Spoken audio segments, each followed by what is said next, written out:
So thanks to everyone for attending this conversation, and especially thank you, Vukašin, for being here.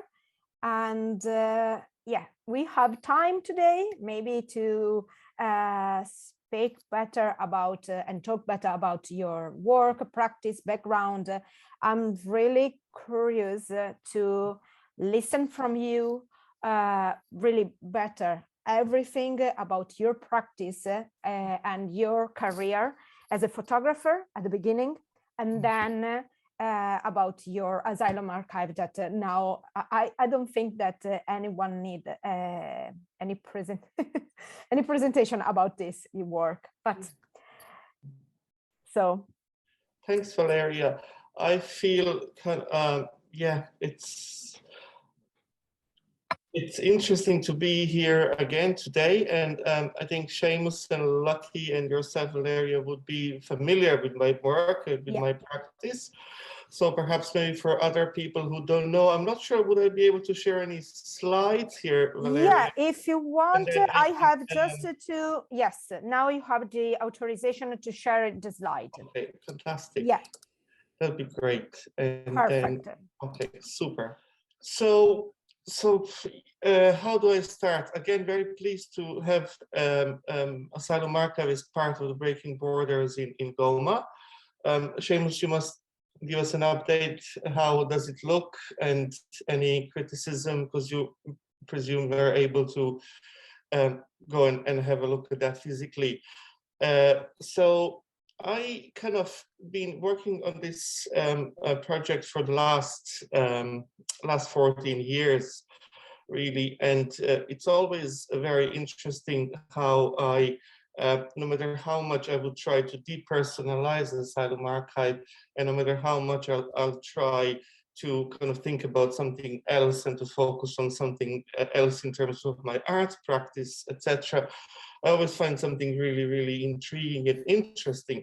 So, for example, as I was researching the detention centers, and this is something that I really would like to unpack here, is if you look at the global map of detention centers, and if you look at the Ireland, for example, as a part of the research that covers the whole world of detention centers, we'll actually see on this map that there are no any detention center, or there is no direct provision. Okay, I think that's the most important thing, right, to say. So what you see here on this map, there are prisons, Mountjoy, Cork, etc. So how do we then depict, how do we formulate, how do we try to, when it comes to direct provision that is 21 years plus old? In my view, from directly experiencing that and working closely with comrades from Massi and other grassroots groups, and hearing loads of testimonies, direct testimonies from people who are actually experiencing or who have experienced this system, as the direct provision is a kind of amalgamation created by the Irish state, okay, that includes detention, it includes deportation, it includes accommodation, and includes many other different layers that is kind of put direct provision as a system of deportability, detention, people living in overcrowded conditions, etc. So that's what struck me there. And then, and I was researching further with the help of friends and colleagues and comrades. You will see here on the right-hand side on this slide that these are the direct provision centers opened as 2nd of August 2020, and they're marked in red. And then there are the black ones are actually the ones that are closed. So this is the map of Ireland, and if you look at this map of Ireland, you'll see that almost every single corner of Ireland have been or still have these centers. In my work, I try to memorialize and historicize direct provision and take the photographs of buildings, if they are buildings, structures, containers, etc., where people are accommodated, living in a very unhygienic conditions, forced to share the room, and with a lot of people with a very, very poor diet, etc. So what is interesting really in my work is that, not interesting, but I think it's kind of a different approach to perhaps other artists who have been dealing with issues of migration and detention, is that there are no people in the work of Asylum Archive. So what I'm really interested are the ghosts, really the traces, what has been left behind, what the children have left after they have been deported, etc. So I kind of focus on that particular aspect. And I'm just showing you some of the slides here that may be relevant for what I'm trying to say.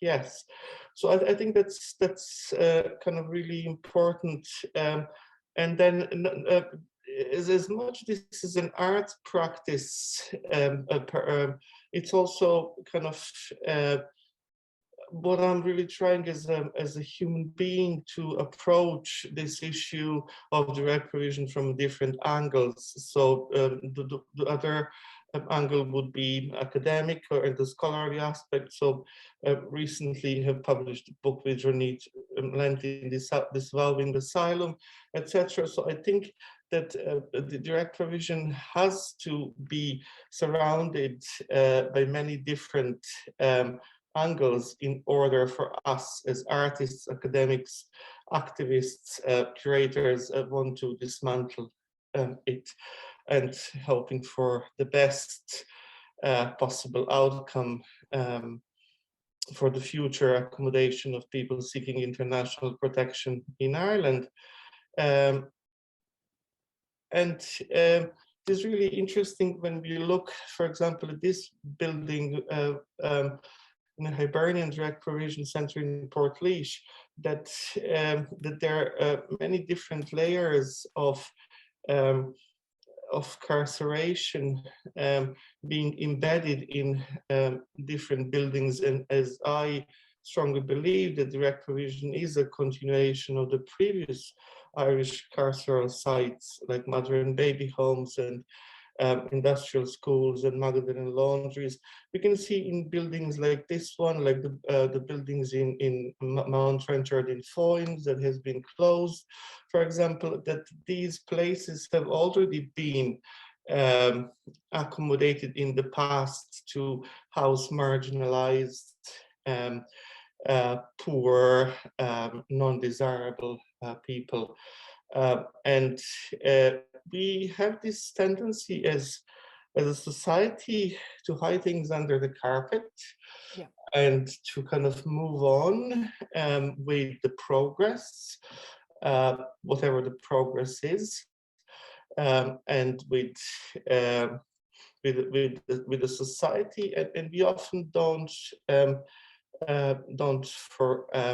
remember what has happened in the past, and what is in terms of direct provision happening still at the moment. So I really wanted, and I'm kind of coming to this photograph, which is the room of my window, from my window in the Ballyhoney's Direct Provision Centre, is to kind of have a record of one period in Irish history, so we never really forget how people have been poorly treated, how many people have died in direct provision, how many people have been deported from direct provision, how many people ended up completely institutionalized in direct provision, and finding it very hard to continue with their life. And I think it's also important in my work that, as I mentioned in the beginning, not to personalize it. So I really try to have it open, as I kind of don't want to see this work as my work in a way, although I may say that I have perhaps started it or originate the work, but more encouraging people who have experienced direct provision to contribute their visual materials. So we are building our archive rather than my personal archive, and I think that's super, super important. So some of these photographs have been donated to Asylum Archive, and they are absolute brilliant example of that narrative of incarceration, and also what direct provision is really. It's absolutely devastating system that unfortunately is still in place. Also, this is very important, and as those sites are very hard to enter, it is really important to have these photographs donated, so we know, perhaps we may know what has been going on within the walls of direct provision. Now in 2018, the government came with another scheme, and these are the emergency accommodation centers. That may be hotels in most of the cases, but still I strongly argue that they're still very much carceral sites. No matter if you're living in a room in a Malvern hotel in Parnell Square, you're still stripped of your basic rights. You're still a subject of deportation. Even, I believe, still very hard access to medical cards, to BPS numbers, children accessing the schools. And again, the profit that the managers of these hotels and also the private proprietors who run direct provision centers is absolutely massive. I think it's over 1.2 billion have spent already for the last 21 years on people running these centers. So this is appearing actually in the second edition of Asylum Archive book. And that's something that I still didn't get a chance to distribute to people in a way, because it does include emergency accommodation centers. Like I always give an example of this particular two centers, excuse me, the Tracy's Hotel in Monaghan, where we've heard, well, there's been kind of absolute racial discrimination on the cases that this place serves as a hotel, but also and a place for the weddings for the white people, but also as a accommodation for asylum seekers. So during the weekends, when the manager decides that non-white people are non-desirable, he ships them to 3.5 hours down the country in a hotel in Rosslare, where they stay over the weekend, and then they go back to the Tracy's Hotel. So this is just one example of how the state and whoever runs these places have been manipulated people who are basically living in these localities. So yes, so I think I just leave it there, and perhaps we kind of open for any yeah, so chats, if that's okay. Sorry, questions? No, I don't know if there are questions. Yeah. Thank you, Comrade Vukašin, for that brilliant presentation there. And fortunately or unfortunately, it's something that is well known, as you mentioned. But it's great to see you capturing it the way that you do, as you have been for years, and to also mentioning the formation or the usage of the hotels.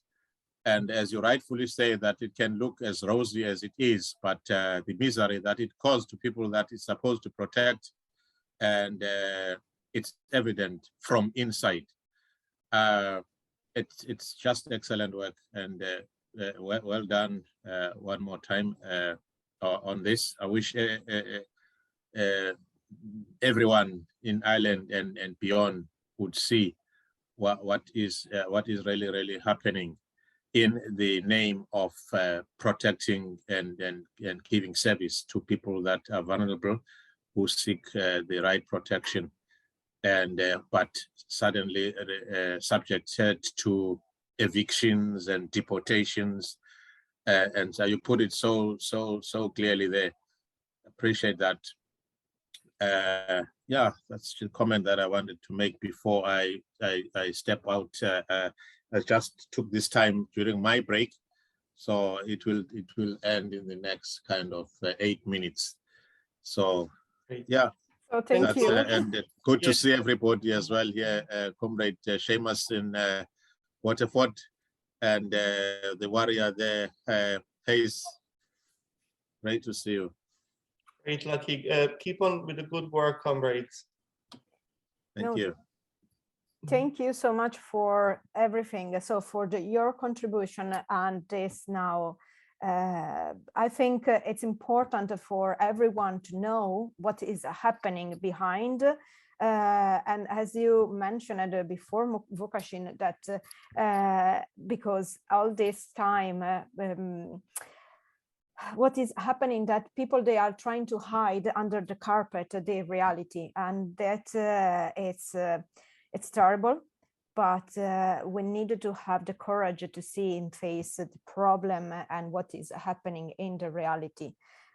So thanks a million for your work and for what you are doing as an activist and an artist, because anyway, it has a great value also for just because it's an asylum archive, but also for an artistic anyway value, because what you mentioned again regarding the absence of the human presence in your photograph, or in this photograph that they are donated by other asylum seekers or migrants. And it is really something important that is representing anyway the reality, and sometimes how the reality can be so real, even without seeing any person. And they are much more touched for me. They are touching me a lot, and at the same time, they are really a bright representation of this condition and this situation. I would like just to ask you, I know that maybe people, they know you very well, but I would like to ask you even your personal background, because I think it's anyway important where you are coming from, and in a certain way it's explaining also this urgency to create an asylum archive for your history and the history of all the other people that they are experiencing similar situation like yours.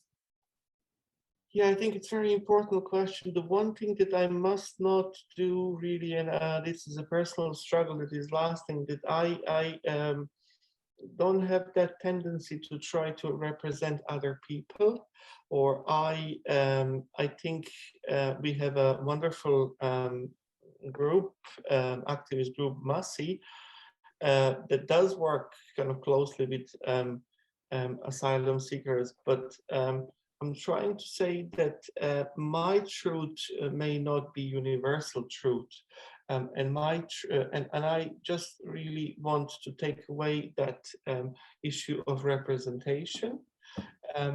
In terms of these are my views on direct provision, and hopefully, and not hopefully, but I kind of strongly believe that this is the reality, this is the real picture of direct provision. And when it comes to the issue of representation, I wouldn't be having able physically and mentally and morally to carry that burden of taking the photographs of people who are suffering and using that in my work, as that has a huge ethical problems really for me, whether that's an art discourse, whether that's an academic discourse, whether that's a journalist discourse. Yeah. People's stories, people's suffering can easily be misinterpreted and can easily be put in so many different contexts that actually does prolong someone's suffering rather than trying to alleviate that suffering. So when I think about helping, I don't think I can try to use that word help, but I think solidarity with people who are contained and confined in that system is the way forward. I personally believe. Mm-hmm. No, this is really, for me, it was something that it was something that attracted immediately my attention when I saw that your photograph and your archive, and in your archive, even these images are in a certain way representing the sadness, the miserable, the life that people they are experiencing, and with no one in there, but you can see anyway the mark, the trace of all these people on, for example, as you showed before, or on the sofa, or the broken glass. So it's anyway, they are showing that someone was there, but you don't know the real identity of that miserable person that was there experiencing that terrible condition.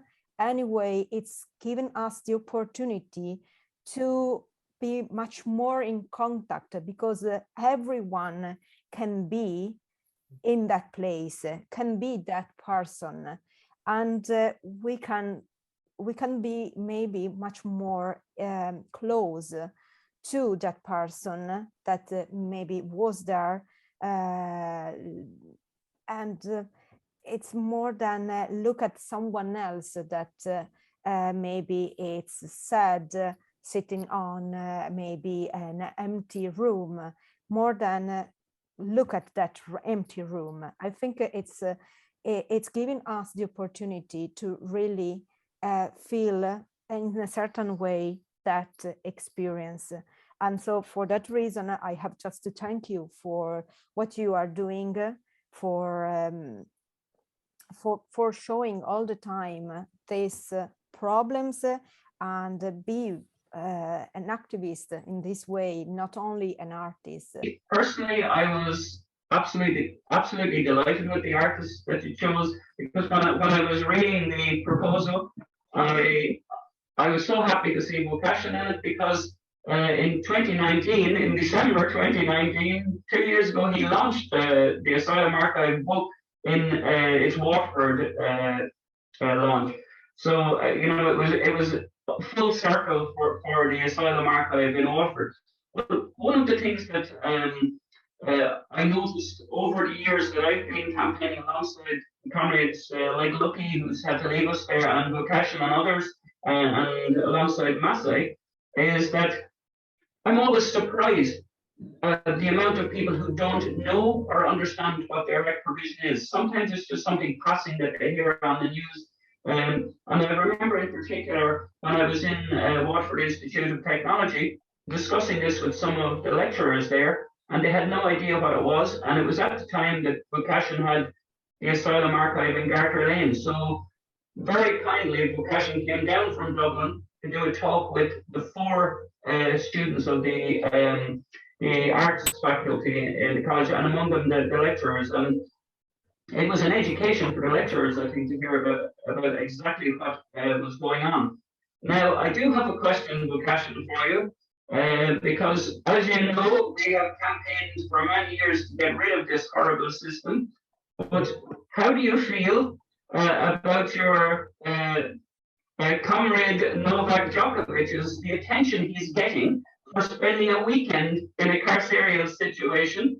When, you know, some people in Australia have been stuck in those detention centres for 10 years. Yes. And I know you're a fan. No, well, you see, that's interesting question, because I used to play tennis, and I used to play tennis in the same court where he started his career, and I think he's a phenomenal tennis player. There's no doubt about that. Wouldn't agree with his stance on vaccination. That's it. But that's another issue here. But I think that's absolutely all the pompousness, right? For him being 2 days, right, where people are detained for 8 years in a park hotel in Melbourne. I think it's absolutely, it's disgusting. You know, it just shows the lack of humanity for non-celebrities, for non-white, you know, for people who are seeking protection. We know Australia is one of the toughest, one of the toughest immigration system in the world, having people living offshore in Nauru and Manu Island and etc. So I think perhaps some people were hoping that he may use his role as a celebrity to raise the plight of people who have been living there. That obviously didn't happen. I think celebrities kind of just look after themselves, and it's I think that's the case, unfortunately. But yeah, good question, Seamus. Yes, thanks for the question. One other point that I meant to say was what I've always found wonderful about Vukašin's work is the shared ownership. Like, he obviously is the artist and almost the curator of the work, but everybody owns it. Everybody who's been in that system owns that work, and I always think that's a beautiful part of Vukašin's work. And I also know that he's very active in MASA, the movement of asylum seekers in Ireland, who have a slogan, "Nothing about us without us." And I absolutely think that Vukašin's work always puts that motto first as well. And you know, it's wonderful to see it, and obviously I'm delighted to see it with the other works as well. It very much complements the other works that are in your collection, in the show in Goma at the moment. And I just hope that we get to see more and more of it being included in other exhibitions around the country from now on. I know that Vukašin had a very hard time in the beginning trying to get it into certain galleries. I remember one story Vukašin told me that a gallery told him his work was too political. And so long live the politics of your work, Vukašin. And may I just say thank you, Seamus, really in solidarity for work that you have done, really in being there for people in Waterford, in those still operating direct provision centers as part of your one aspect of your activism. So that's all extremely important. So solidarity, comrade. I have now to then to close. Okay. Thanks, guys. Thanks, everyone. And stay safe and look after yourself. Hopefully to see you soon. Thank you so much for being here and attending this conversation. Thank you so much. Thank you, Seamus. I submit some images of the exhibition, and thank you to everyone for being here again. Thanks.